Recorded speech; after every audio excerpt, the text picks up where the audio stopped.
If you could choose any superhero power that you would like to, which one would you choose? I think I would choose to control time, because then you would be quite powerful, wouldn't you? Today we are going to get a chance to become superheroes or supervillains, all depending on which cards you are dealt. In this game, Vigilante, you portray as either a superhero or a supervillain, or also a neutral superhuman. You will go out in this world, you will try to put some people into justice, and you will try to get some people out of justice. Nobody around the table really knows your true agenda besides yourself. I am going to show you the setup of this game. I'm going to give you an overview of the gameplay, go through the rules. So once you have watched this video, well, you are ready to take on that cape, put on some tight clothes, go out into the city and become super powerful.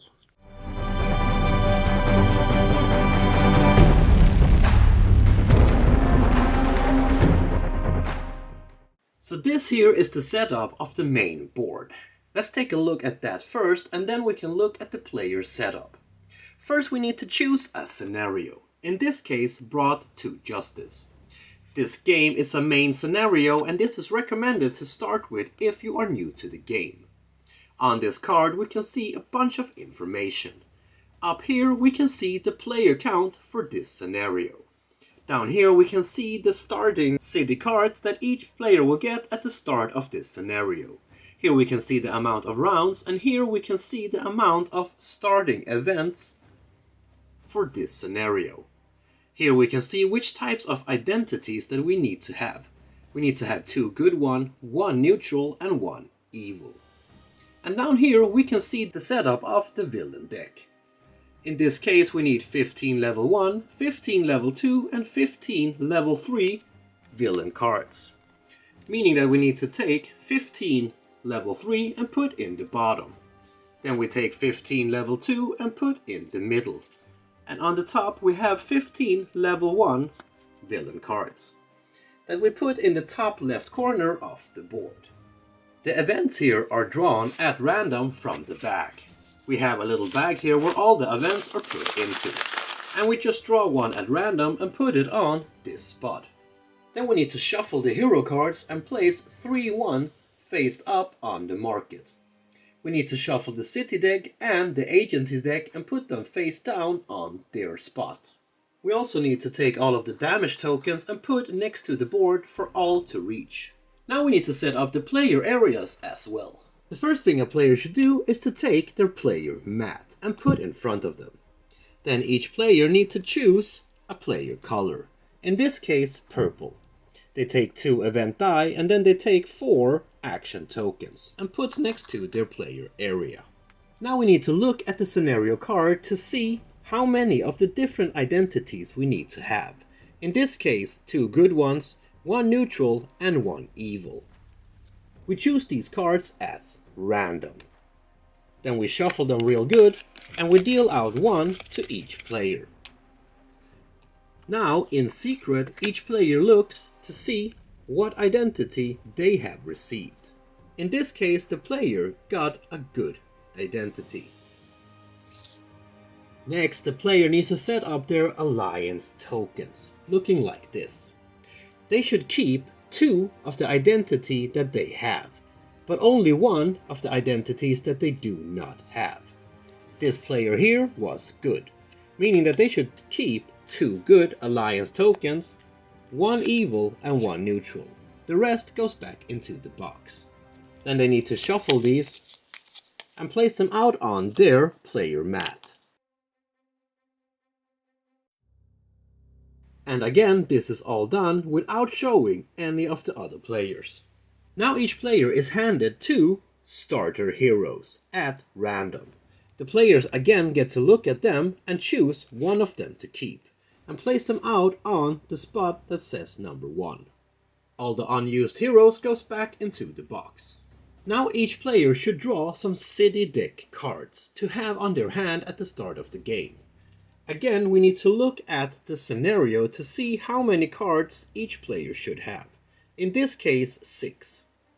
The player also takes a screen and put in front of their player area. Whoever read a comic book last gets the first player token and gets to go first.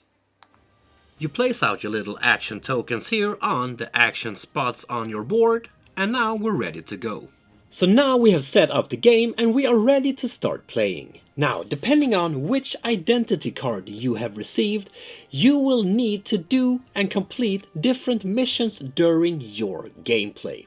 In this case, for example, the player is good, and the mission card says, good players must jail a combined total of 7 villains for each good player. Evil or neutral player villains don't count.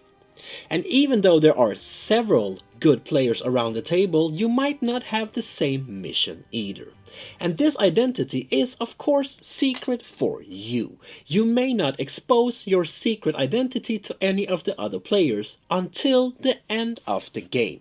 Because then you show your mission card, or your identity card, and that is when you see if you have managed to complete your mission or not. If you manage to complete this mission, well, you are the winner. But there is some ways for the different players to figure out if you are who they think you are. But how can the other players figure out what alliance you belong to? Well, remember the alliance tokens that we placed out at the start of our setup? These tokens will tell the other players who you belong to, because they can use abilities to take a look at them. But it's up to them to remember what tokens you have in front of you. And once they have looked at them and they find 2 of the same kind, well, then they understand if you belong to the good, the evil, or the neutral. In that way, they will kind of know what your mission is, but they will also know if you're on their side or if you are against them. Now, during the game, you can talk to your fellow players about pretty much anything. I mean, you can lie to them or you can tell them the truth. But you may never show your identity cards, your event die, or your alliance tokens around the table, because that kind of destroys the game. So we are not allowed to show our identities or show our alliance tokens. We are not allowed to show our event dice that we did not pick either. But everything on the player board besides that is actually public information. Meaning that the other players may see what heroes you have, what equipment you have, how many energies you have left. So this little cool screen here that the players have in front of them is actually just to block out when you roll your event die, or when you look at your identity cards, or any other information that you do not want the other players to see. Other than that, they are allowed to see what is going on your player mat. This game is played out during 4 different steps. The first one is the event step, and this is where the first player draws 2 event tokens from the event bag. At random, of course. Now they get to look at these event tokens behind their player screen. And in secret, they should pick one of these events and place them out on the event track. You always put the highest number lowest and the lowest number highest. Meaning that in this case, I would put it below 3 because, well, 4 is higher. These event tokens are the way that you keep a track on which round it is. So in this scenario here, we had 6 rounds. So when there are 6 event tokens on that event track, we know that the game is about to end. When we have drawn the event token, we go into the action step of the round. And this is where the players can do their actions. During their turn, they have 3 different things that they need to do. The first one is free actions. During your turn, you can do 3 different things. The first one is a free action. This is where you can take any numbers of play one-time use cards or equipment cards. The one-time use cards is exactly what it sounds like. It's a card that you use one time to do the effect stated below. The one-time use cards has a trash can in the top left corner because, well, once you have used it, it goes in the trash. But you can also choose to attach equipment cards to your hero. These are the ones with a gun in the top left corner. And the last free action you can choose to use during your turn is the text effects on your equipment cards. So in this case, attack. So you can equip some cool cards to your heroes. That is awesome, right? And there is a bunch of different equipment for you to equip to your heroes. But each hero can only have one equipment at a time. And you can't remove and change them any way you would like to. To do that, you need to use an inventory action, which is a main action. Besides the normal city deck cards here, we also have something that is called the agency. They are considered to be more powerful than the normal city deck cards. But you can only get these cards if you have at least 3 villains in your jail. So we have equipment cards and we have one-time use cards, but we also have ambush cards. And these are cards that you can use the effect of whenever it applies. So down here you will have a text that will mention certain circumstances. And whenever that happens, you can choose to use this effect. So in this case here, for example, if an opponent damages or defeats one of your heroes, you get to prevent that and take up 2 cards from their hand at random. So these cards here can be quite powerful. Just remember to use them. When we are done taking our free actions, meaning playing any cards from our hands, adding equipment or using equipment effects, it's time for us to go into step number 2 of our turn. And this is where we get to do our main action, meaning removing one of these little lightning bolts from our track up here, and then do one main action. But what can you do as a main action? Well, I'm gonna tell you about that now. You could choose to draw a city deck card, or if you have 3 villains or more in the jail, an agency card. To do this, you simply just draw the top card from the deck. And there is no limit on the amount of cards that you can have on your hand. Or you could choose to recruit one of the heroes from the market. You do that by discarding cards from your hand and adding up the influence on those cards. In this case, we need 11 to buy the Road Junkie. 5 plus 4 plus 2 equals 11. If we discard these cards, we can take the Road Junkie and put that hero on the first available spot on your player mat. And you need to fill up the lowest number first. So you can't start by putting heroes down here, you need to go from 1 to 4. The cards that you use to play the influence with goes in the discard pile on the main board. Besides getting more cards or more heroes to your crew, you can of course also venture out into the city to try to defeat some villains. And that might be a good idea because as a superhero, well, it's kind of your job. And while you are defeating villains, this is where you have a chance to put some villains into jail. To fight a villain, you start by drawing the top card from the villain deck. When you have drawn the villain, we first need to take a look at what type of damage they will do to your heroes. We can see that by looking up in the left corner of the enemy card. As you can see, there is a cross with 4 different empty spots around the cross. These 4 empty spots corresponds to your heroes out on the board. So in this case here, this enemy would do 1 damage to your top left hero, but also 2 damage to your bottom left hero. To indicate this, we take the damage tokens and we put them out on our heroes. Down here you can see the health of all of your heroes. If you ever get the same or more than this, well, that hero is gone from your crew. Once the villain have attacked, it's time for us to see if we can do some damage to him or her. We do this by adding up the different damage that we have on all of our heroes. In this case here, 1 plus 1 plus 2 plus 2 equals 6, and the enemy only have 4 health, meaning that this one is a goner, and now you can place him in your jail, next to your player mat. If you would have not been able to defeat him, the villain would just escape and be placed on the bottom of the villain deck. And that's how you battle villains. The battle system is quite easy to understand, and it moves really fast. The villain that I showed you here was a level 1 villain, so that one is quite easy to beat. But of course, the higher the level, the harder they will be to beat, and the more health they will have as well. Whenever you beat a villain, they end up in your jail. And that is public information, meaning that the other players may know how many villains that you have jailed, because they might want to free them. And if they ever free a villain by using the jailbreak, the villains will leave your jail and go to the bottom of the villain deck. The inventory action is where you have a chance to remove one equipment from one hero, or several equipment from several heroes. The equipment that you remove are placed in your hand, and by the start of your next turn you can equipment to a new hero again.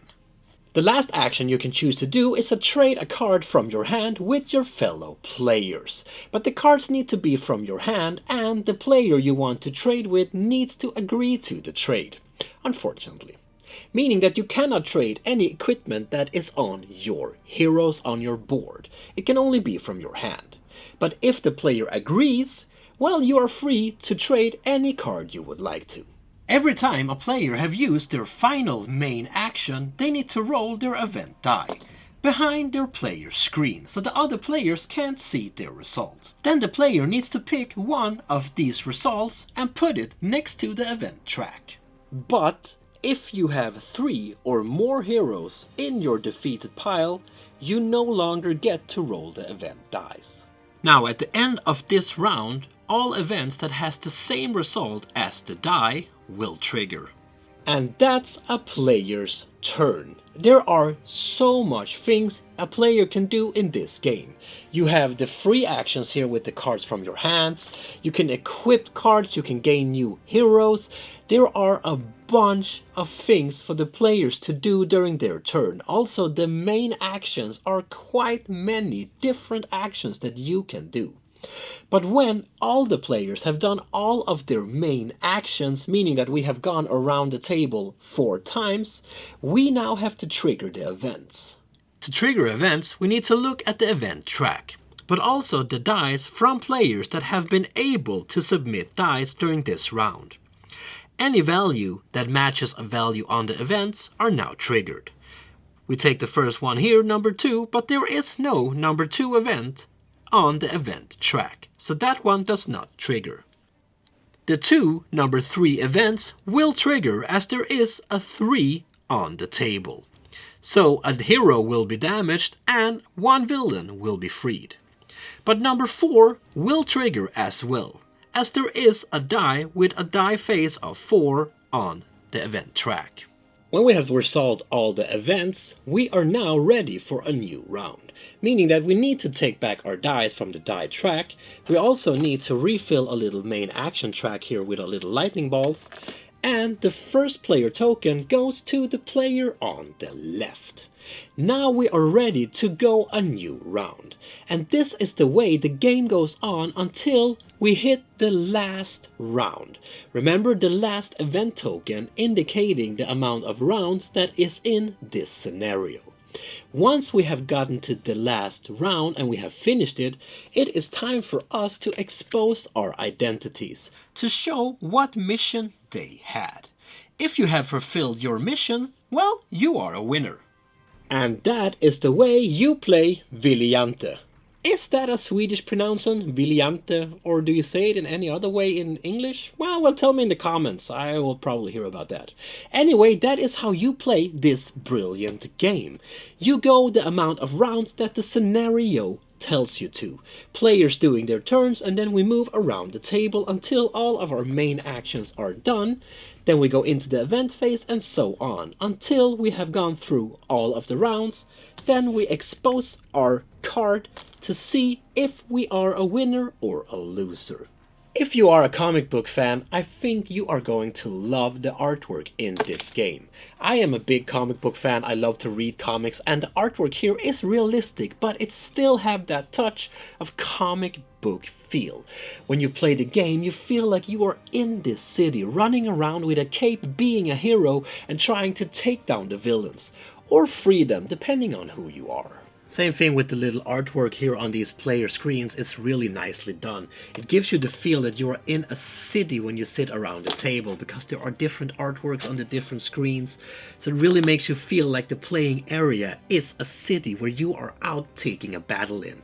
On the other side, you of course have the little player aid here, so you always know what is going on. Same thing with the player mat. It is well constructed, there's not too much on them, there's not too much information, it's easy to get an overview of everything that you can or cannot do. I feel like this game does not get that repetitive, as you have a lot of different scenarios that you need to take on. And you also have many different villains. I mean, the ones that I have here are not all of them. There are even more for you to fight and meet. With the different heroes as well, you have so many different heroes to play and portray as in every game. And even if you are evil or good in 2 games, well, you might not even have the same missions from time to time. So there is a lot of replayability in this game. It's easy to learn, it's easy to set up. So overall, I would say that this is a great game if you want to get into debunction games, if you want to play some comic book games, and if you just want to sit down and not really trust your friends. There you have it, my friend. That was how you played Vigilante. This is an awesome game. I really like this. I mean, I am not that into debunction games really, but this one was right down my alley. It had the right theme, it had the right playability as well. It was not that hard to get into the game, and sometimes you just want to sit down, get into the game fast, and just have a really fun time. And that's what I had when I played this game. And you know what? I also have the expansion, and I am going to make a video on this one as well. So if you want to know more about the Hidden Motive expansion, well, check that out. It will be out on Kickstarter later. So that was the video for this week, my friend. If you liked it, give me a thumbs up, throw in a comment. If you want to know more about this cool little game here, there will be links down in the description. But most important, please do not forget to spread that board gaming love I know you all have. Peace.